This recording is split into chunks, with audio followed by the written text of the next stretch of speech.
Well, let's discuss all of that in a bit more detail and some of the other day's news by joining my panel. With me in the studio today, Democratic strategist Yemisi Egbowole, former Chief of Staff for the Biden White House Press Office, and also Republican strategist Leslie Shedd, former Communications Director and Senior Advisor for the U.S. House Committee on Foreign Affairs. Good to have you both with me in the studio this evening. Yemisi, I'm going to start with you. Let's keep talking about the New York mayoral primary. Yes.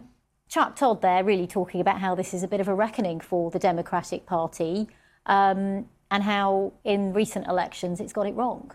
Yeah, I mean, look, this was a surprise for everyone. I mean, Zoran was just polling at 1% only a couple months ago, and now he's in the lead.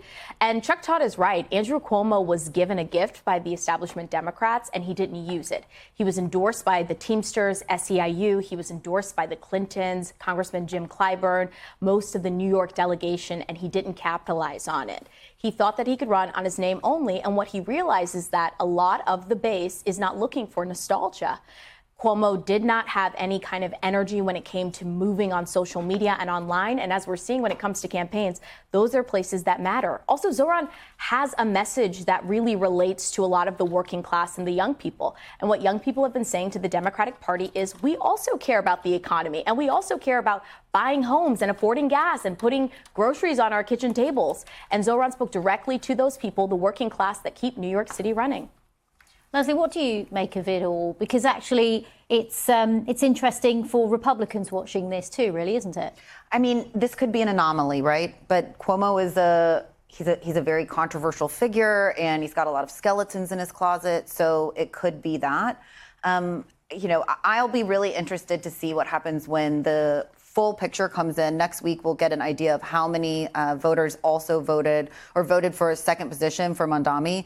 I think that'll give a broader idea of how much the Democratic electorate in New York City is going to be willing to support him during the general election. I mean, you had about 1 million voters turn out for this. There are 3 million approximately registered Democrats in the city of New York City. So, you know, do you have 2 million Democrats that woke up this morning and are wondering what the heck happened and are going to regret it? Or are they going to say, hey, this is great. This is exactly what we want? I mean, the president posted on Truth Social making what some might say slightly childish criticisms of Mr. Mamdani, saying he looks terrible, his voice is grating, he's not smart.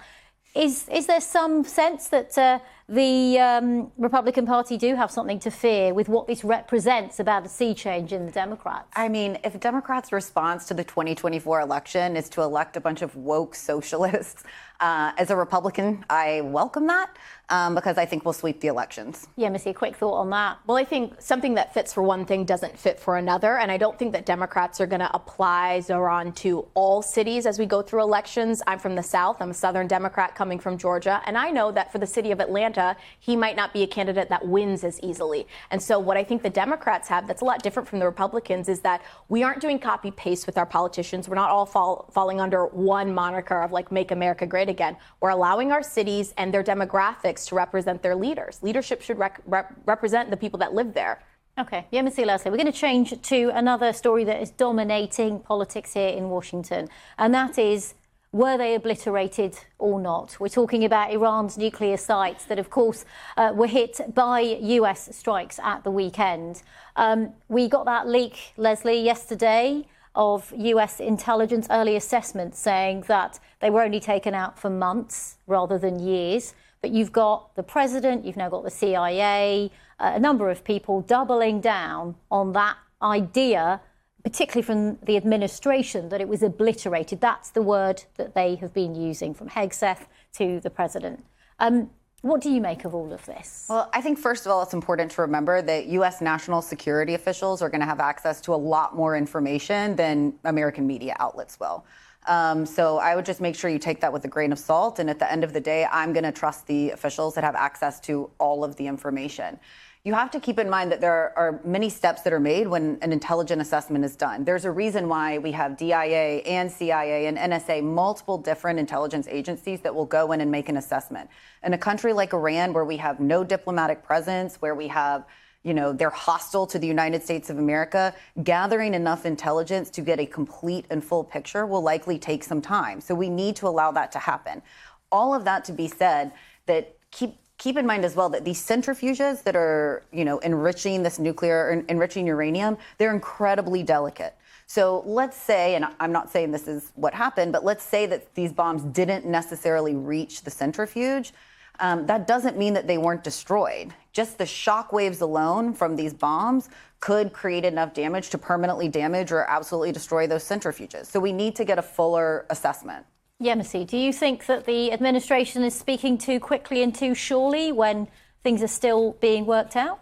Well, I oftentimes think that the president delegates more on social media than he does, like, in the national security spaces, in the Situation Room, where I think a lot of these conversations should happen. I do agree to some point. We actually don't know the extent of the damage, and I'll leave that up to the IAEA to kind of come to some conclusion about. But I do think language matters here, and so if we substitute bruised for obliterated, is that closer to maybe kind of some middle ground or half truth here? If there is a pause that is less than 6 months, then I would say yes, they've had a setback, but maybe not a complete destruction. Yeah, I mean, the CIA is saying severely damaged. One might say the language is slightly different to obliterated. We are expecting, I think, another briefing at 8 a.m. on Thursday morning. The president posted on Truth Social. Pete Hegseth, together with military representatives, will be holding a major news conference. He says. So we'll find out what more comes out of that. Well, can I just also throw another, I think, important point out here, which is that when you're trying to assess the full damage that was done, it can't just be looking at the physical damage that these attacks cause. It also has to be about Iran's willingness to rebuild. And by President Trump coming in, decisively attacking, using these very large, big weapons, showing Iran that he has, he's not going to be scared off by them. And if they try to rebuild, that he'll come back again. I think that deterrence will also should play an important role in determining whether or not, what their capabilities could be in 6 months or 6 years from now. Do you think he should hold talks with Iran like he says he will? I think that diplomacy is always a good answer. It's always it's a good option. You want to sit down, but just like with Putin or with other untrustworthy, leaders, you have to kind of make sure that you're taking what they say with a grain of salt. Yemisi, quick final thought on that? I think that we hold and wait and see the truth that comes out from Hegseth's meetings. OK, we'll find out. Of course, a lot of this is done by Truth Social, isn't it? We continue to watch the president's posts. Around the world and across the UK, this is BBC News.